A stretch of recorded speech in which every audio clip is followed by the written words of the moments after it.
감사합니다. 주님의 평강이 여러분과 함께하기를 바랍니다. 감사합니다.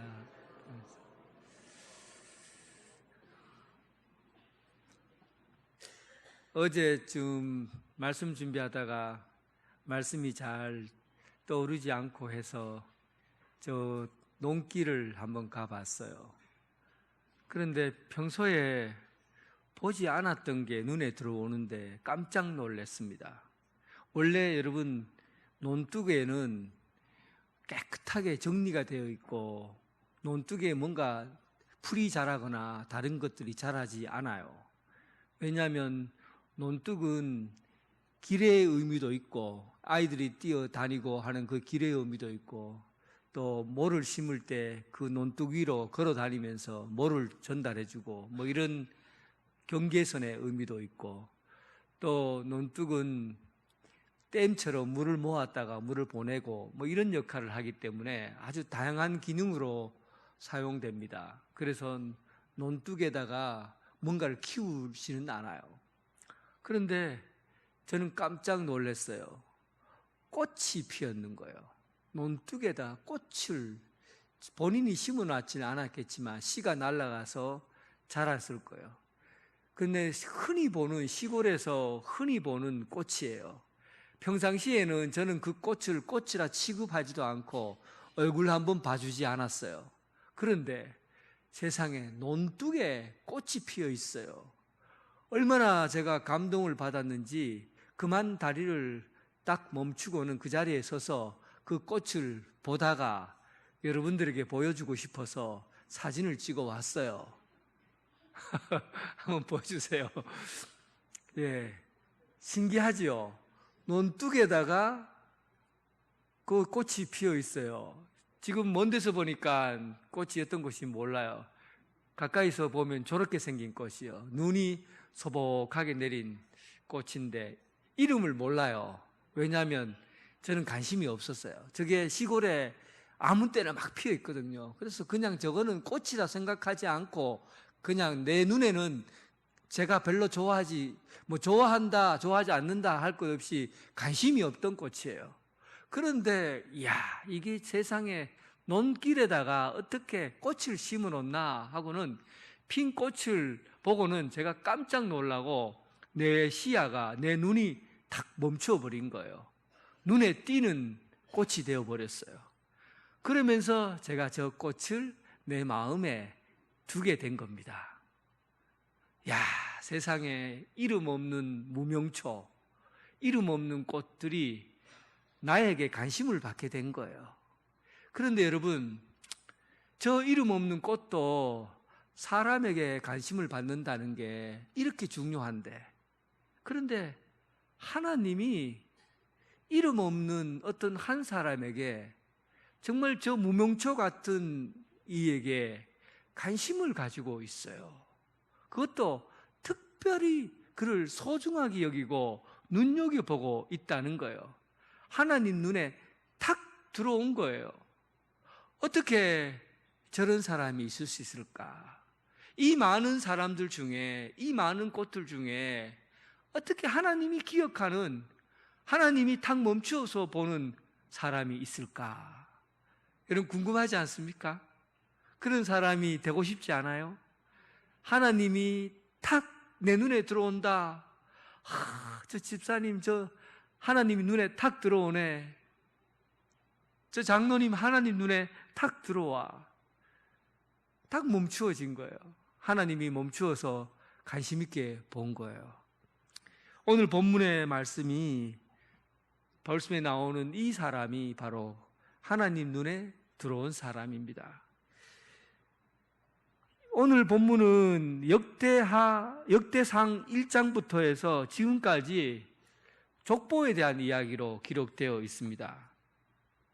4장 1장 1절부터 한번 보십시다.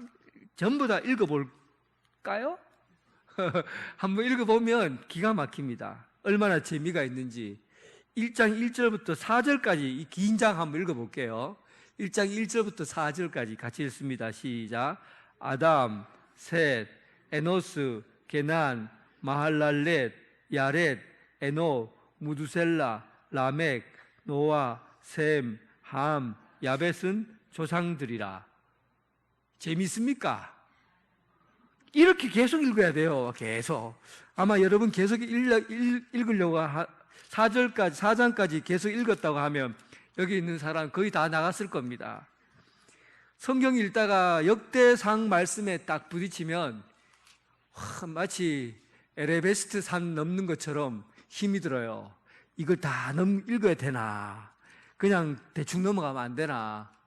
왜냐하면 뭐 읽으면 감동이 있어야 되는데 사람 이름만 막 나오니까 이게 힘이 드는 거예요. 읽는 것도 힘이 들어요.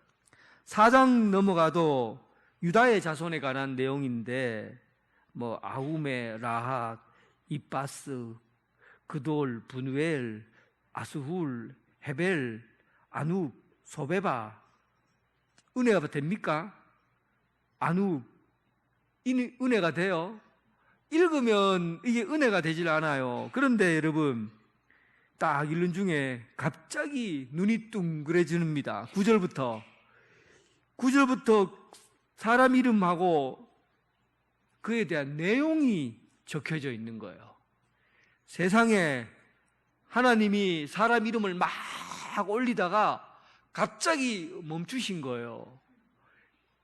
관심을 갖기 시작했어요. 어떻게 이런 사람이 있는가 하고 마음을 탁 두고 본 거죠. 그 사람이 누구라고요? 야베스라는 사람이에요. 그 많은 사람들 중에 하나님의 눈길이 멈추는 사람이 있더라는 거예요. 그 많은 사람들, 여기서 보면 그 많은 사람들은 누구냐면 하나님께서 그들을 선택한 선민이에요. 그를 뭐라고, 야베스를 어떤 사람이냐고 하나님이 평가하고 있냐 하면 9절에 그렇습니다. 야베스는 그의 형제보다 귀중한 자라. 여기서 귀중한 자라는 말은 하나님의 마음에 쏙 드는 사람이다, 그런 뜻이에요. 히브리어로 보면요, 이 하나님의 마음에 쏙 든다는 말을 어떻게 표현했냐면 하나님의 심장 안에 있는 사람이다. 놀랍죠? 하나님의 심장 안에 있는 사람이다. 심장이라는 것은 이게 뜻, 의지를 나타내는 거거든요. 그러니까 내 마음에 쏙 드는 사람이라는 것은 하나님의 뜻 안에 살아가는 사람, 하나님의 말씀 안에 살아가는 사람을 의미해요. 그러니까 이 야베스는 그 많은 사람들 중에서, 유대인들 선택한 하나님의 사람들 중에서 귀중한 사람으로 하나님이 그의 몸에 딱 멈추게 된 거예요. 그의 눈에 시선을 두게 된 거죠. 그리고는 그는 내 마음에 쏙 드는 사람이다, 그렇게 말씀하시는 거예요. 세상에 여러분, 우리가 어떤 처지에 살아도, 어떻게 살아도 내가 하나님의 눈에 들 수 있다면 그 삶이 얼마나 감격스럽고 행복하겠습니까? 이 세상에 사는 인생 중에서 여러분, 제 눈에 드는 꽃도, 그 이름 없는 꽃도 행복한 꽃이 되었는데 하나님의 눈에 드는 여러분들이라면 얼마나 그 인생에 기쁨이 있겠어요? 그러면 오늘 이 야베스의 기도, 야베스라는 사람이 도대체 어떤 사람이기에 이렇게 하나님의 마음에 쏙 드는 사람이 되었는가 한번 살펴보도록 하겠습니다.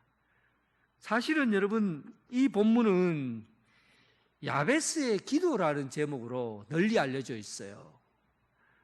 그러니까 회사를 차리거나 아니면은 뭐 집에 새로운 일을 시작하거나 하면은 전부 다 집에다가 이 야베스의 기도 탁 붙여놔서 땅의 지경을 넓혀주시고 복에 복을 더하여 주시고 땅의 지경을 넓혀주시고 환난과 근심에서 벗어나게 해주시옵소서.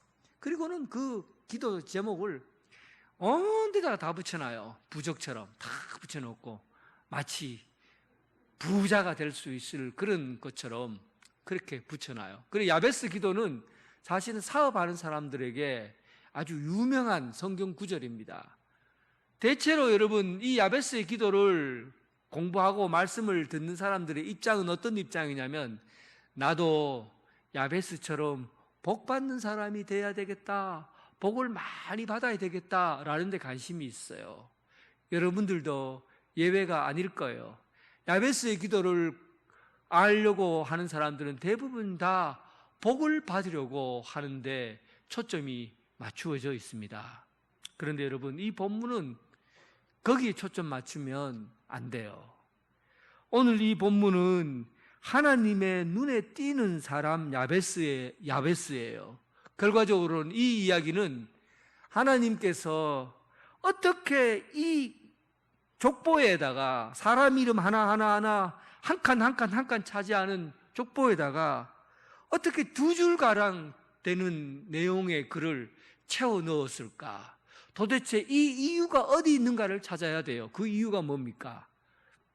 야베스라는 사람이 하나님의 보기에 눈에 띄는 사람이 되었다는 것, 그리고 그가 야베스라는 사람에서 하나님의 은총을 받는 사람으로 변화되었다는 사실, 거기에 집중해야 됩니다. 어떻게 하면 야베스라는 사람에서 은총을 받는 사람으로, 존귀한 사람으로 바뀌어질 수 있을까? 우리도 야베스처럼 살면은 이런 야베스라는 사람에서 존귀한 이름의 사람으로 바뀌어질 수 있구나, 이런 것을 우리에게 보여주려고 말씀을 보는 겁니다. 그래서 기대가 어디에 있느냐 하면 야베스라는 사람 자체에 기대를 두어야지, 어떻게 하면 복을 받을 것인가 라는 부분에 본문을 보면은 우리가 이 본문을 잘못되게 해석할 수가 있습니다. 자, 그러면 야베스는 어떤 사람입니까? 야베스는 그의 엄마가 이름을 지을 때 뭐라고 지었냐면, 뭐라고 지었어요? 야베스라고 지었습니다. 듣기에는 이름이 괜찮죠? 야베스. 야베스 이름 괜찮아 보여요.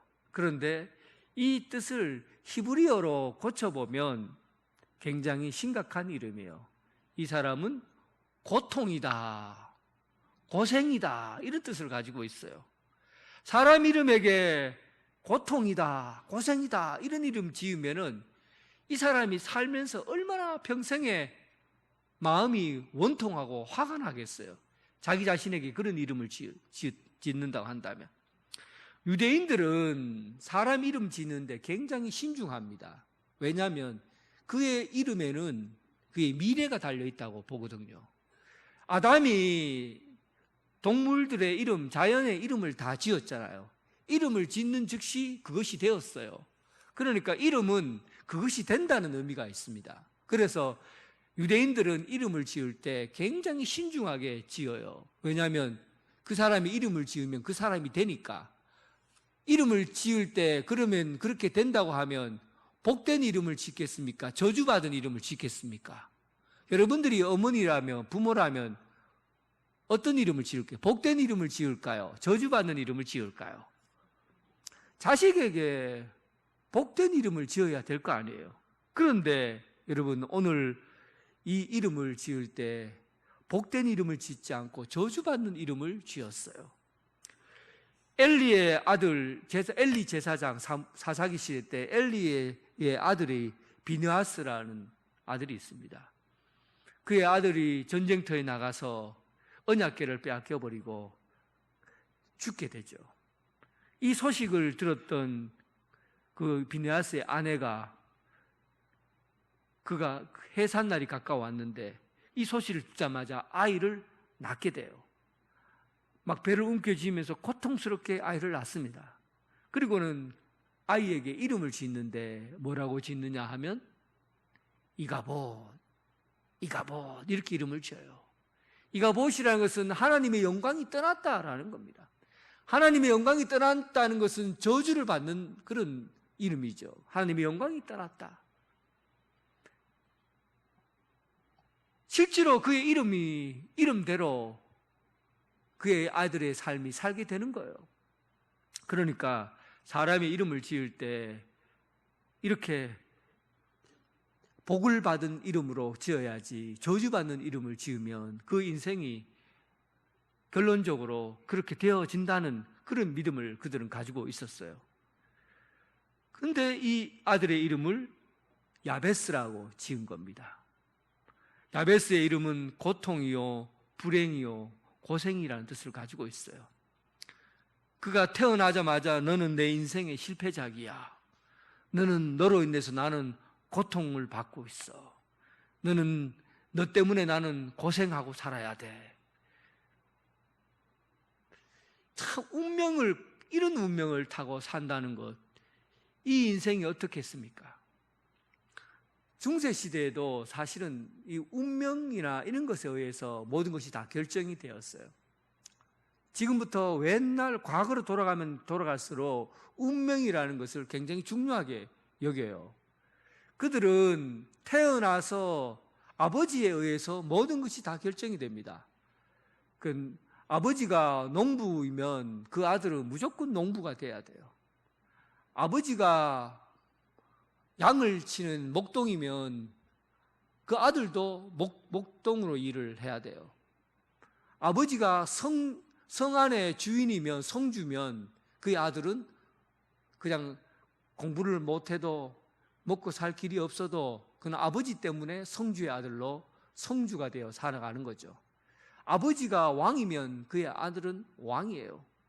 그래서 이런 운명에 의해서 모든 것이 다 결정되기 때문에 모든 일이 왕의 질서, 왕의 통치에 따라 순종하며 살게 되는 거예요. 그래서 이들이 통치할 수 있는 굉장히 중요한 도구가 그냥 이런 운명에 의해서 모든 집단을 이끌어가는 것이죠.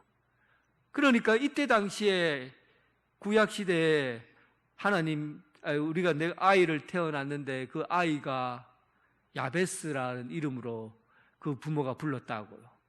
그러니까 그의 인생이 처음 태어날 때부터 망가졌는 거예요.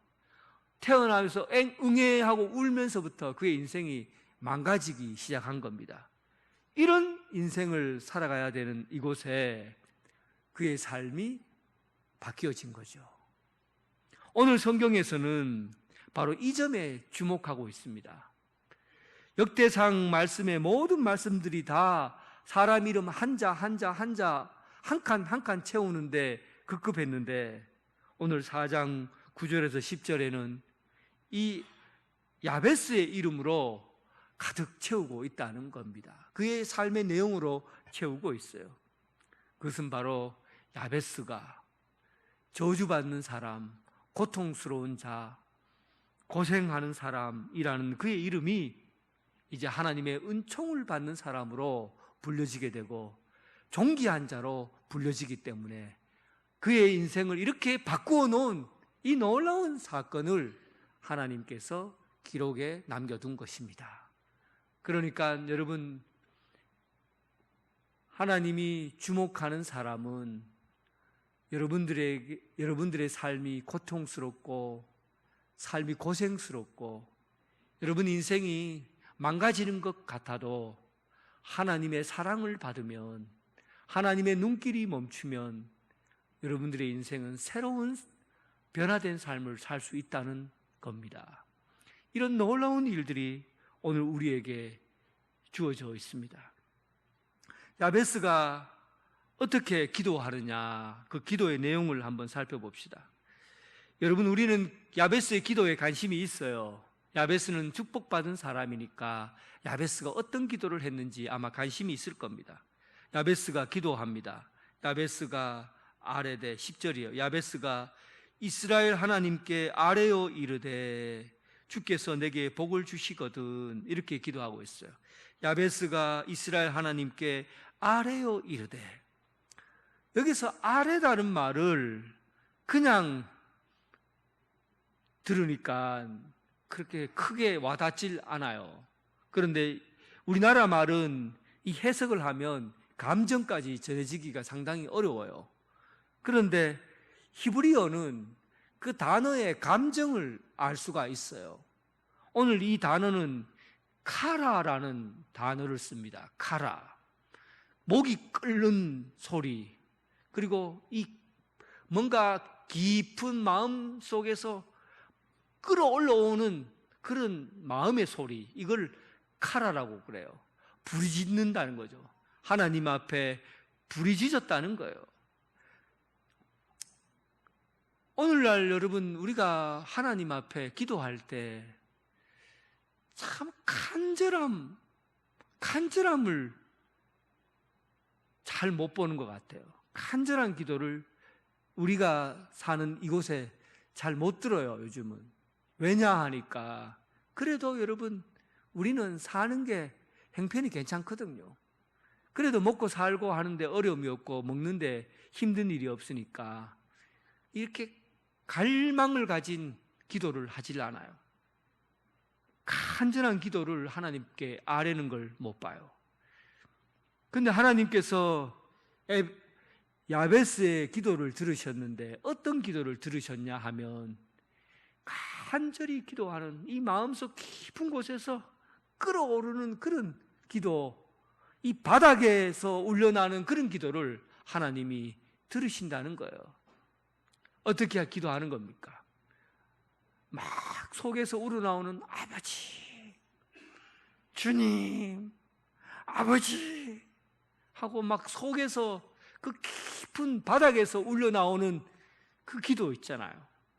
그런데 하나님께서는 이런 기도를 들으신 거예요. 이런 기도를 내 마음에 합한 자라고 하는 겁니다. 부르짖으라, 구하라, 찾으라. 하나님 앞에 합당한 사람은 어떤 사람이냐 하면 구하고 찾는 사람이에요.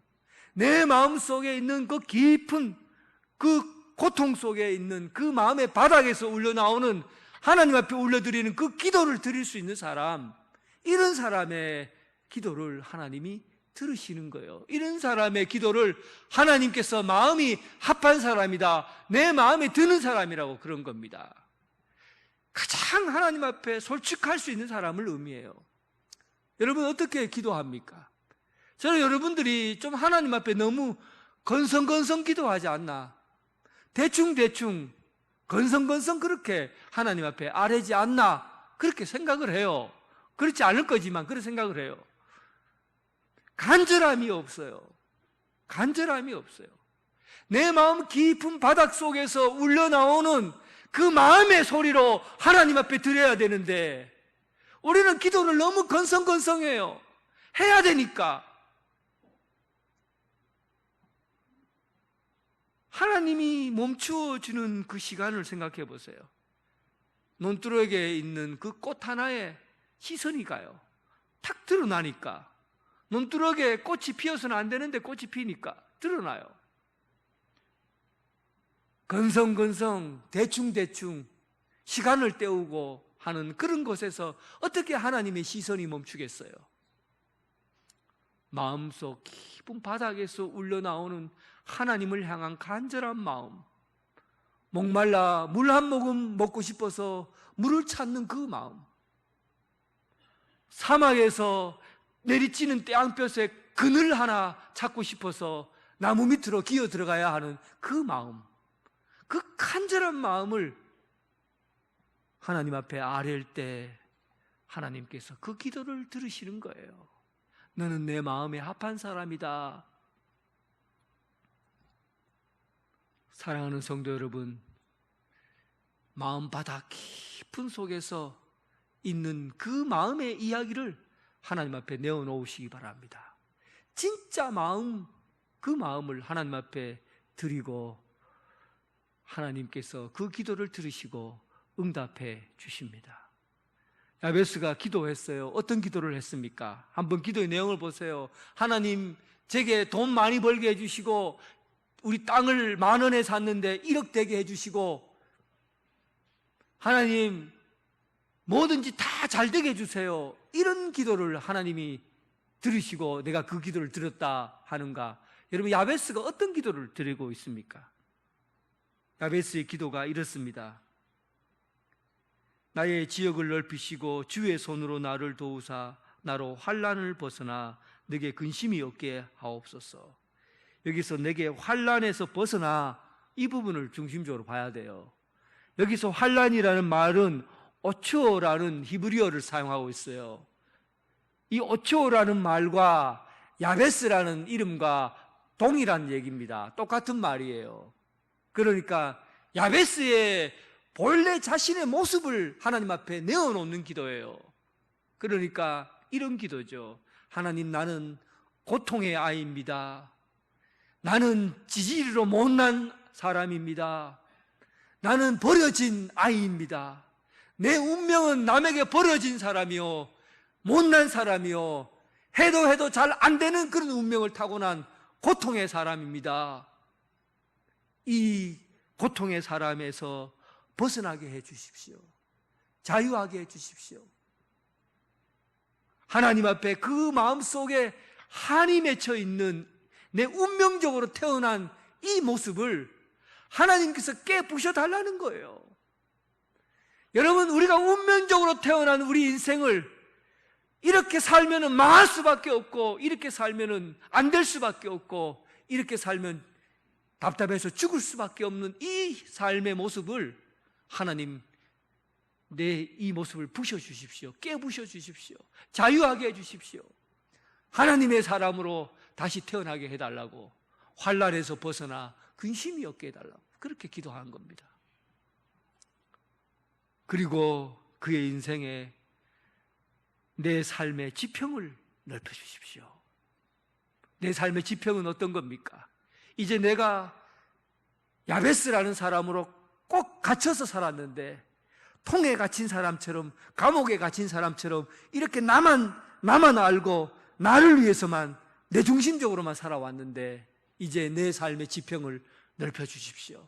이제 하나님의 사람으로 하나님의 일을 더 한 걸음 더 나아가게 해주십시오.